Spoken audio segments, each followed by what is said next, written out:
I silenced my phone.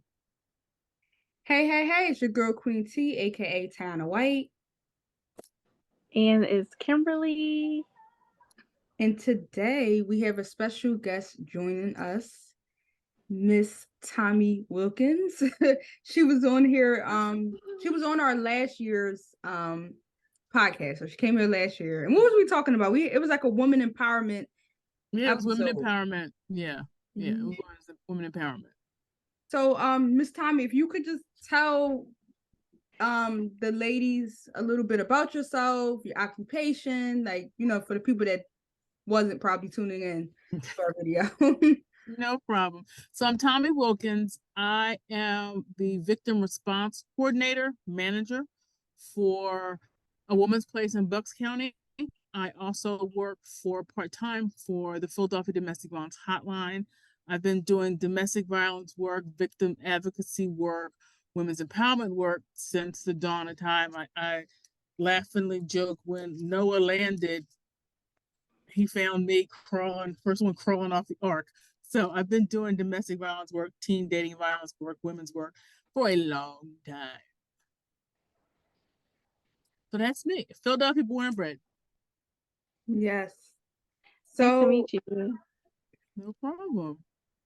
I know it's such a blessing to have you on here, Miss Tommie. So we kind of going to get in depth within our conversation. All right. So our topic today is pretty deep, pretty interesting. So let me pull it up. Let's see. Okay.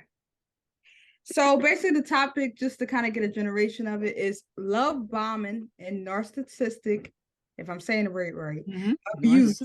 Mm-hmm. And how we as women can empower each other to overcome the situation. Mm-hmm. So I'm just going to give a brief like definition that I got from like what love bombing means, and then I guess we can kind of get into our thing. But love bombing definition is the action or practice of lavishing someone with attention or affection, especially in order to influence or manipulate them. Mm-hmm. So can y'all just probably draw like examples from either movies, books, or personal experiences that y'all perhaps received of this one? Well, I'm gonna jump right in. So sorry, Miss Kim. But love bombing, it's hard to give an example because on first blush, it's like, oh, he is just so cute. He's just so nice because he bought you flowers. He bought you this. He got you a ring. Like you see, I'm like into Pandora. He bought you a Pandora bracelet and more beads and a lifetime. Like people who love bomb, and we'll talk about men because it's for moms. Men who love, they know what you want. Love bombing isn't about I love you. I need to prove that I'm worthy of you. Love bombing is about I need to get you, and then I'll start tearing you down. So it's love bombing has nothing to do with love, but it looks like love. It looks like love to the person who's been bombed, and to some of the outside world, it looks like love. The problem is it isn't love. So giving examples can be hard because if you give an example, one person would be like, "Oh, but that was so cute." Like I used to give the example ages ago.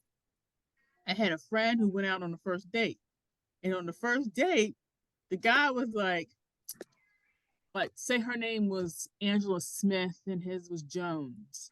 And he was going, Jones, Smith, Smith, Jones, Jones, Smith, Smith, Jones. He was like, what you doing? And this is the first date. I always used to jokingly say when I gave presentations, this is before the water came. I was like, Miss Smith Jones, Smith Jones. Like, what are you doing? So I'm trying to see what our names would sound like when we get married. Just like, get married? I didn't even really know that was your last name. I still don't know you. I don't know nothing about you. Like, no, red flag, red flag. And it was one of those dates where you tell a friend, call me. Oh, there's an emergency. And if someone called, she like, oh, I gotta go. And in her mind's like, don't call me, I don't call you. But here's where I'm saying I use as an example. She told that story the next day at lunch. We all get together, we're having lunch, and she told that story. And I'm like, girl. And a couple other friends were like, oh, honey. One friend was like, oh, no, that just means he's married, he's minded, and he's thinking of you that way. And I'm like, she just literally just met him. It's like, I'm not like, I just met you and it's been a week. No, hello, how are you? We're like, no. So it's hard to give an example because what would be an example for us, some other person listens to, but no, that's just so sweet. And that's because that's how it works.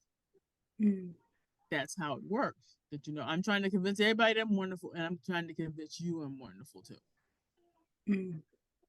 What are your thoughts on that, Kim? Like, what would you say? I mean, yeah, I think that's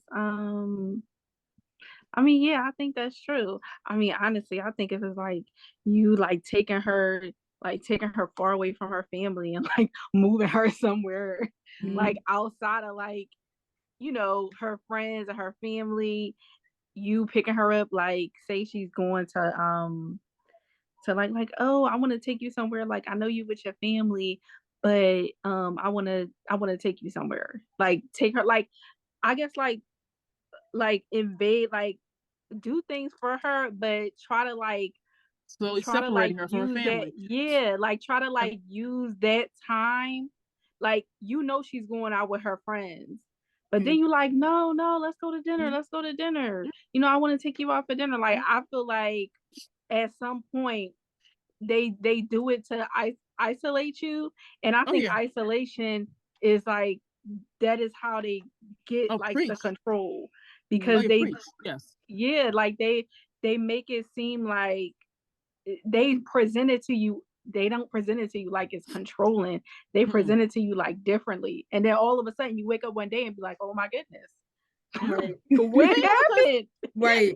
Because the thing that I say to folks, I say to clients that I have now, and I've always said in the past, people who are abusers don't walk up to you and say, hi, how are you doing? So if you go out with me in about a week, I'm going to have you not knowing whether to tie your shoes or wind your watch. You're going to ask me what day it is, and can you get dressed, and can you leave the house? They don't say what they're going to do.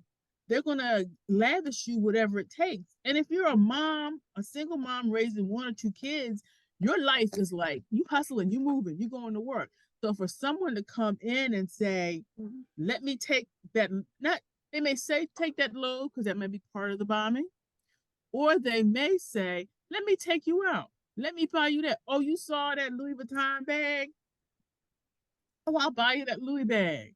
Oh, you want some Jimmy Choo shoes? Like, nothing's wrong with, we will say being materialistic is bad. Having material things as your God is bad, but we all want stuff. And if you're a mom with kids, you got to buy uniforms, you got to get lunch money, and you got to get on the bus. Sometimes it's a little tight for you to get for you. Because the number of moms I know who like won't get stuff so their kids will get. So to have somebody come into your life and start saying, "Oh, I'll take you shopping," that's there may be some men out there who do that with no intention. So let me not be slamming men. But when it's love bombing, because they're figuring out what it is you want and trying to give it to you, but they're not sustaining it. It's not about sustaining. It's about control. It's about, as Kim said, I'm gonna start isolating you from family and friends, because that is how it's part of the starting.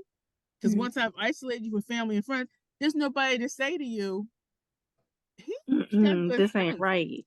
This ain't right. I mean, I forever quote my mother, he ain't got the sense God gave a head of lettuce. Ain't nobody there to say that to you.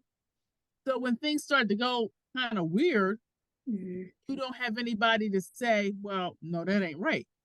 Because all you have is him saying, no, I love you, I love you, I love you, I love you, I love you. Shut up.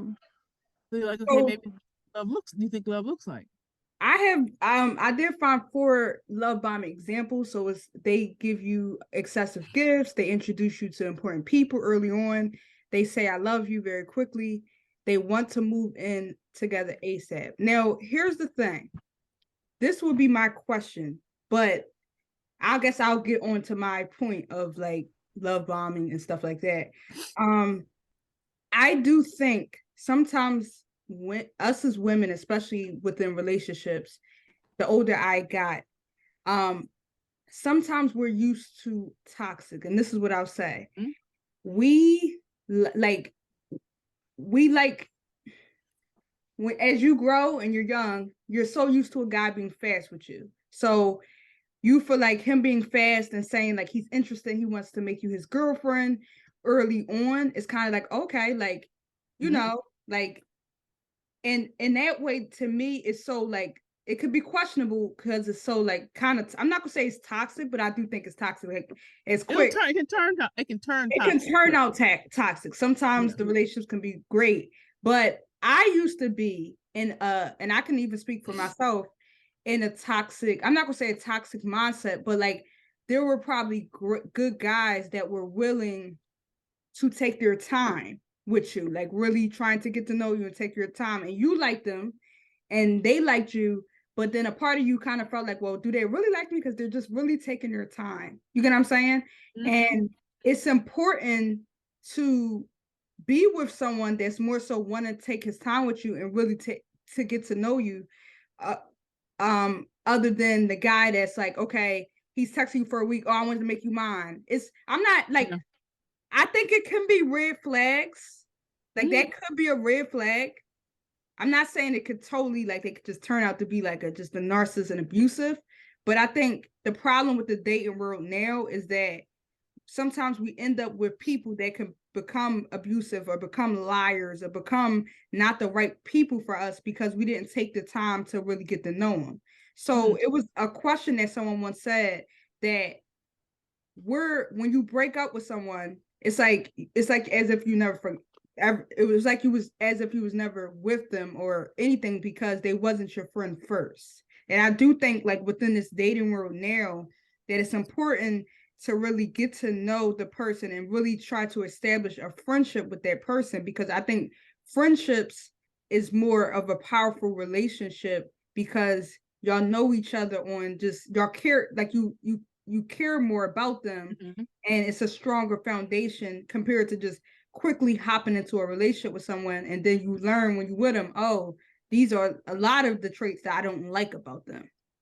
So my question is, a man moving so fast, do you see that as a red flag? It could be a red flag. Here's two things I gotta jump back on. They don't become these things. They were always these things. They're just hiding them from you. So if they're abusive, they didn't become controlling and violent. They always were. They were just hiding it because that's part of the love bomb, and I'm hiding who I am to get you. It is a red flag, but I will say it can be a red flag that you can tear down. Because I have gone out with folks, one guy in particular, who his like red flag was I was out somewhere. It was the day after Christmas. The day after Christmas is my favorite holiday. Everything's 80% off. Like I'm like rolling, balling on a budget in Walmart. And like I'm shopping with my friend and we're grabbing up all kind of stuff. And my phone's ringing. But I was in an old Walmart, couldn't make connections. And as soon as I went to pick it up, I would see like, oh, that glass bowl is like $3. So I'm like, not paying attention. Make a long story in, I'm in the car with my friend. The phone rings again. It's him. It's been him the whole time. I'm like, now by then, I'm like, see, you getting into my shopping time. I'm going to hit Macy's. Like, what? I said, where you at? Who you with? Why are you doing it? Are you with somebody else? And part of the conversation, because that was a big red flag for me, because I was like, hold it, Pop. Like, wait a minute. Said, and I had to come to Jesus conversation with him. Like, I don't know if who you think I am. If you think you can't trust me, then be gone. I'm doing what I said I'm doing. I'm not having you burning up my phone like that. I ain't got time. So either you gonna cool your jets or we gonna say goodbye. I ain't playing these games. So he adjusted his behavior. So if they can adjust their behavior, because they may have their own issues they gotta deal with. But if they can adjust their behavior, then maybe it's still a red flag. But I'm like, okay, I'm cautiously moving forward. Now, needless to say, he no more. He wasn't in my life much longer after that. But if you set your boundaries, what is important to you, what you will not accept, and what you will accept, and then you say to this person, if they're like, oh, let me move in. No. Now, their response to that conversation, so it was already a red flag, let me move in. But if you say to them, no, I got kids, I can't be doing this. My landlord's kind of funky. I ain't doing that. And if they like freak out and get all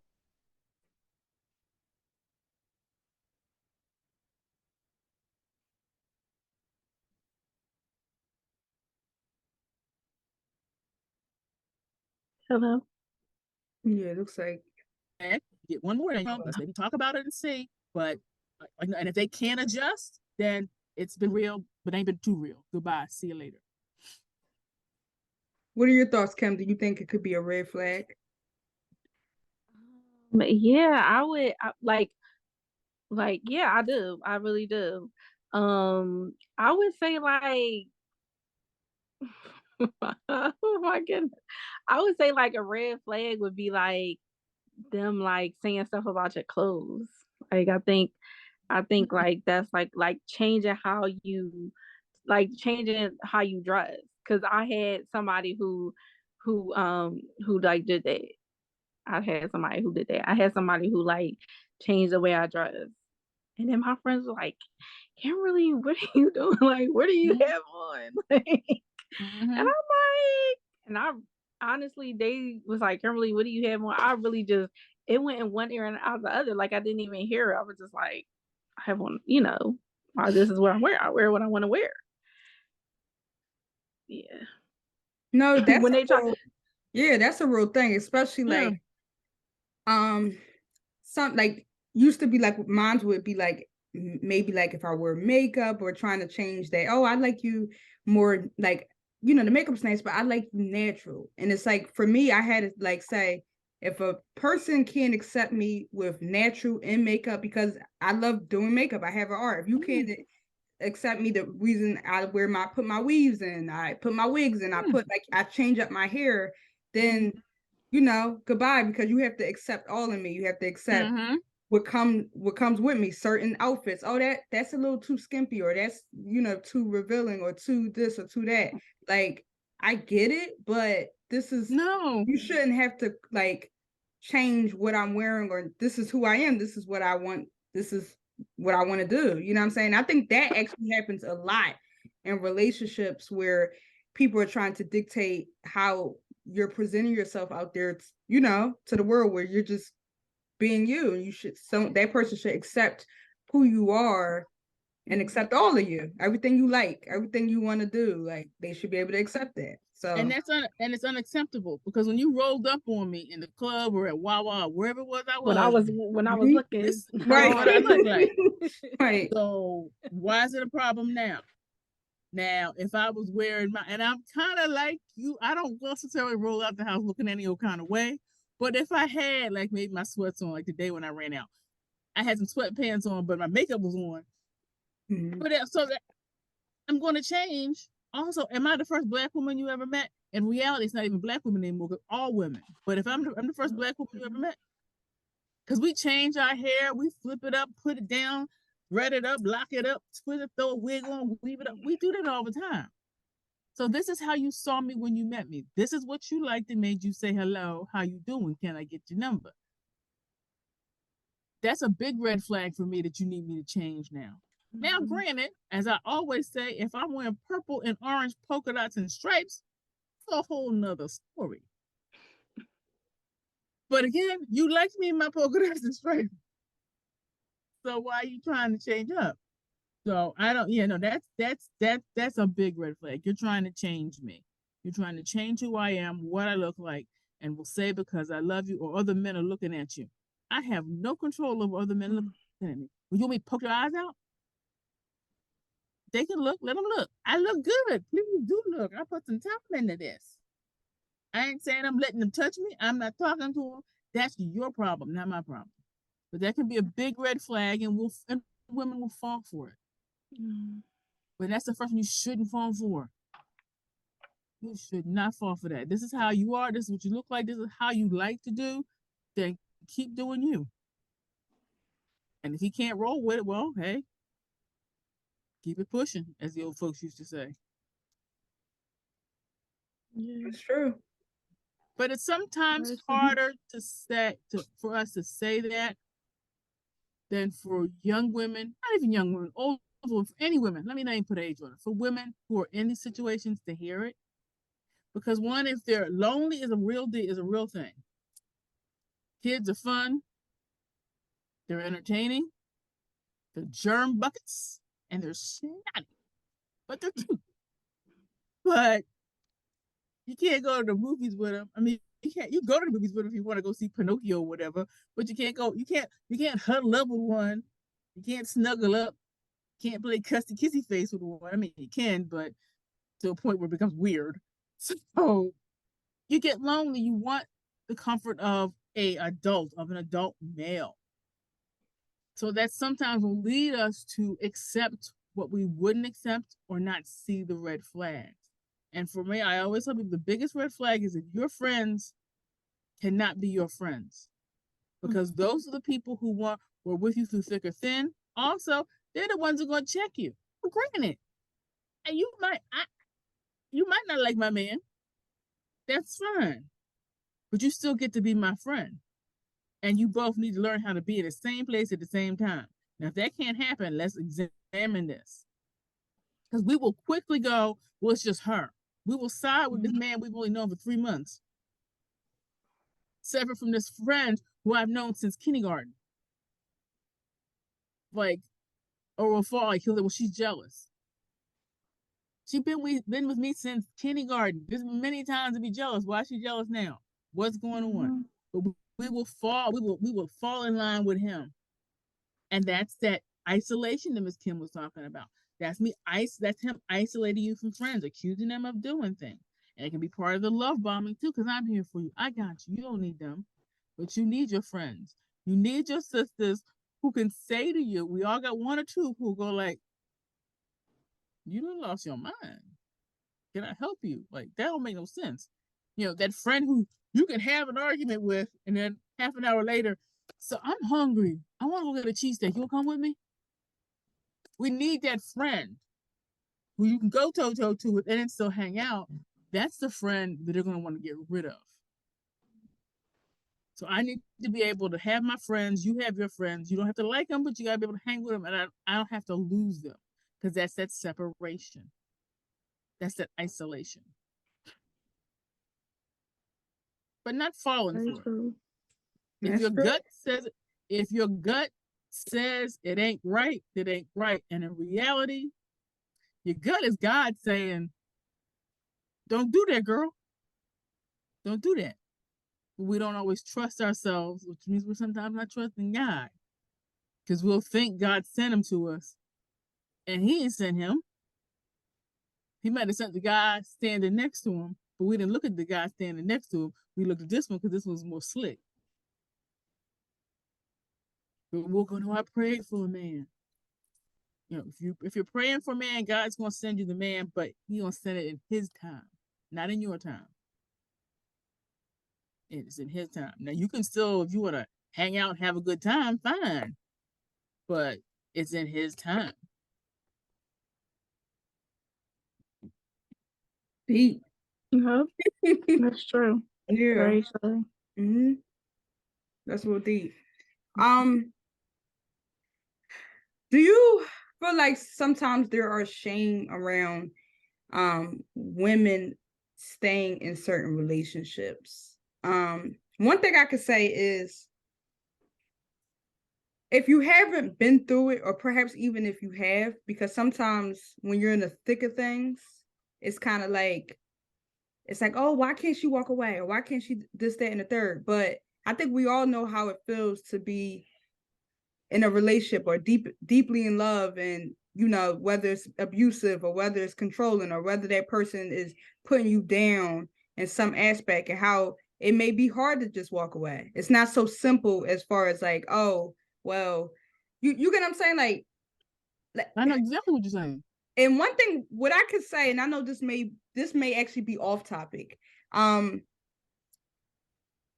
being a mom, I remember when a lot of people would come, and I'm just talking about a celebrity, they would come so hard at like Chloe, because it was like, oh, well, Chloe, you're so dumb for staying with him, and this, that, and the third, he's cheating on you, he's blatantly cheating on you.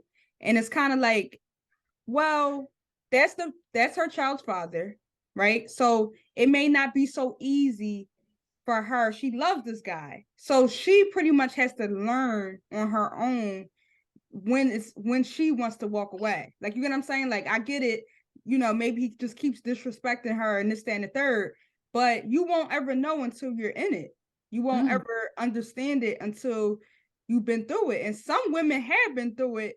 And then you kind of got to bring yourself back and kind of say, okay, wow, when I was going through that, you know what I'm saying? Like some people think, well, I got through it. So like they forget that they once was there and maybe tolerating disrespect or tolerating someone doing you dirty, and you were staying with it, and you gained enough strength to walk away, but you gotta give that person grace to be able to gain enough strength and find themselves and know that they're worthy to find better. You know what I'm saying? Like I just noticed that with a lot of relationships, even within celebrities, and we never know, you know, they're celebrities, so we don't know what they be going through behind closed doors. But a lot of people just want to come at just women for deciding to stay and tolerate disrespect. But it's kind of like, you know, I mean, we all been there where it may not be the easiest to just walk away. You got to just, they have to learn on their own.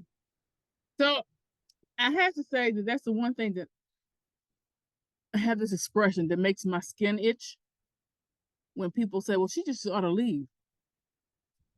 Leave and go where? So if we just do Jane, Francine, Margaret down the street, just the average woman we know, she's living with this dude. He's either paying all the bills or paying half the bills or whatever. You tell me I should leave. He disrespects me, treat me all any kind of way. We got kids. I got kids. He got kids. He got a couple kids.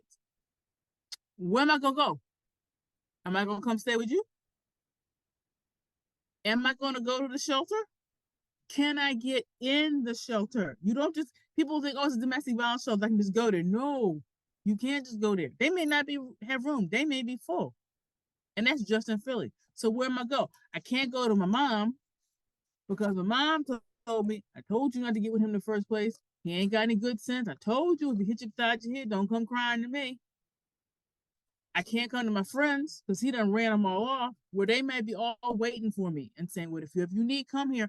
But I can't hear that because when they were saying that, he was in my ear saying they jealous of what we got or what we need. So saying that they could just leave, where they going to go? How am I going to leave? Who going to pay these bills?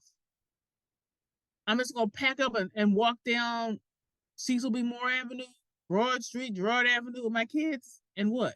Sleep outside and then have DHS come and take them? So on a basic level, I can't just leave. Also, if we look at, so I won't say celebrities, but if we look at women who have what we consider affluence and have money, and I had a client like that once. She had a nice house, couple had 3 or 4 cars, and I'm like, but she was in the hospital. I'm like, okay, she did with her mom. She's gonna leave. She didn't leave. She that day packed up and went back home. Went and packed to the hospital. But the thing I had to realize, even for her with that money, I'm gonna leave and go where? I'm gonna go to a shelter. And just the thought of a shelter makes people scared. What am I taking my kids into? My kids are in high-end schools. As soon as I leave, the first thing he's gonna do is stop paying for the school. Also, are them going to school, is that gonna be safe? So I'm gonna take them out of school, Baldwin or the Hill School in Pottstown, which is like the most prestigious boys' school in the country. I'm gonna take my son out to Hill School, my girl out of Baldwin, and send them to, no shade on West Philly High, but I'm gonna send them to West Philly High. Okay, I'm gonna send them to Brook. I'm gonna send them to Overbrook. Let me mess with my own neighborhood. I'm gonna send them to the Overbrook, where there was just a shooting the other day. So am I going to leave? Am I going to leave my comfort? I ain't worrying about the gas, the electric. I got central air. I got a car. I got money. I don't have a Louis Vuitton. I got a 52nd and Market Street. I got the real deal. And there's no shame in that.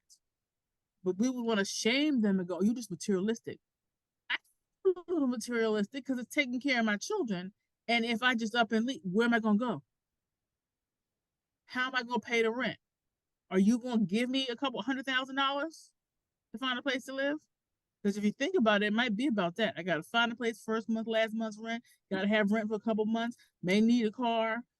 I ain't got a job yet. Got to get the electric, gas turned on. So I'm going to need some money. Kids might need some clothes. They got to eat. So I'm going to need a hunk of money. You going to give me that hunk of money? So it drives me crazy when people say that. They should just leave. Again, just leave and go where? I'm going to stay with you, so how long can I sleep on your floor? How long can my kids run around your house and break stuff and eat up all your food until you're like, You and your kids got to go. And let me not have a pet. I'm not a pet person. I say to people, I don't have any pets and I don't have any plants. It's all I can do to keep myself alive. But there are people who love their animals. There's not a shelter in the next 5 counties that will let you bring your cat or your dog or your guinea pig or your rabbit or whatever it is you got. You can't even bring your goldfish. Yeah. Kim, what are your thoughts on that? What are your thoughts? That's true. About what? About like someone just saying why don't oh yeah, like I don't think it's that people I just don't think I mean I even know like I would never say that to somebody. Like I could just like you can't just say, oh, just leave. Like I mean, you really like I really do put myself in people's shoes. So I just really can't even imagine saying that to somebody. Like if I know that something is going on in my friend's relationship, I'm gonna help her the best that I can, but I'm definitely not gonna tell her like, oh, why don't you just leave? Why don't you just leave? Because you can't one day pack up all your stuff, change everything that you've done for the last maybe 2-3 years, and then just like that's like a shock. Like you really gotta you gotta ponder on things like that. You gotta think about things like that. Like, what am I gonna do? Especially if you have kids.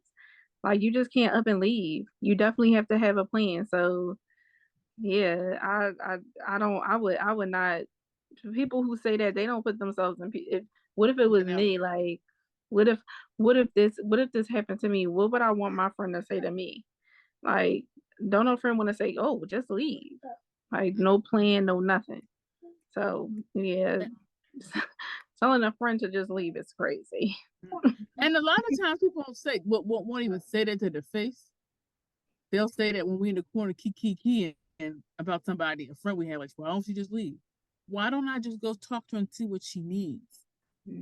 Why don't I call some hotlines or talk to some people and go like, how do you help someone who's in this situation and find out how to help them? Instead of sitting up in the corner with everybody gossiping about why don't she leave, let me ask her why doesn't she leave?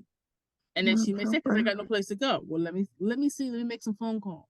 Let me see what I can find out for you. But instead of behind her back talking that way, which just helps the separation. Because like, why am I talking to them? They're talking about me behind my back. See, he said they were talking about me, and they are. Instead of trying to help them. Well, this was a great conversation.